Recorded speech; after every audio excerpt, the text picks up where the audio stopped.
Used just like television and psychiatric drugs or something do. And we kind of have to take the bull by the horns if we want to get this back.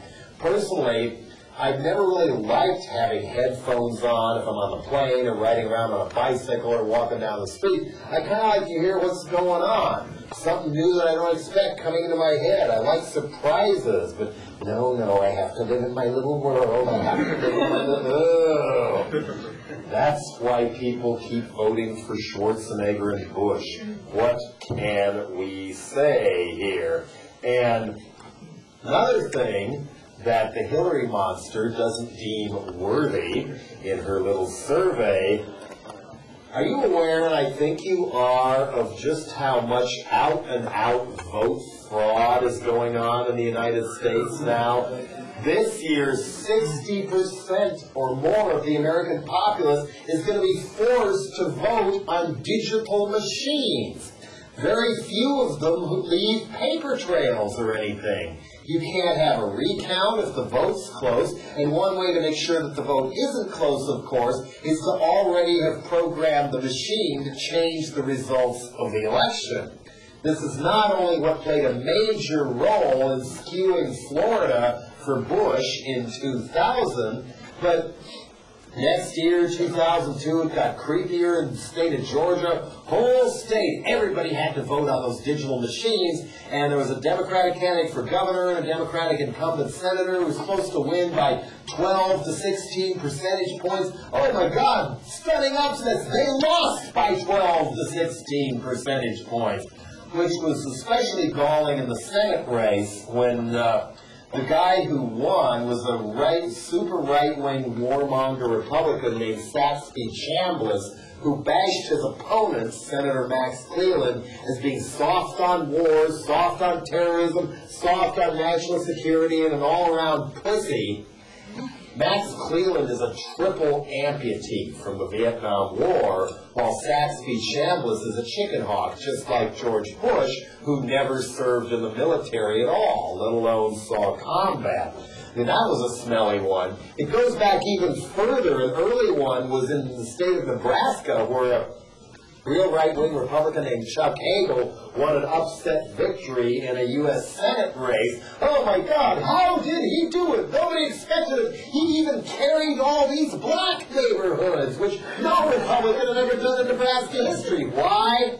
Electronic machines made by ES&S, Election System and Software, which at the time a major financial investor and the chief operating officer was none other than Chuck Hagel. That's how you do these things.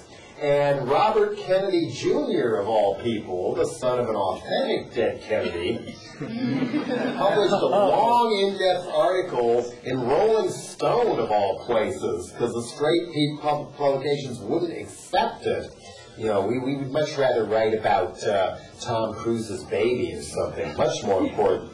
But he documented, stat by stat, fact by fact, that yes, George W. Bush didn't just steal one election, he stole 2 elections, mainly through monkeying with electronic voting machines, where for some weird reason in the state of New Mexico, which was one of the hotly contested ones that helped tip it to Bush last time, 20,000 ballots from liberal areas, people voted for every office except president.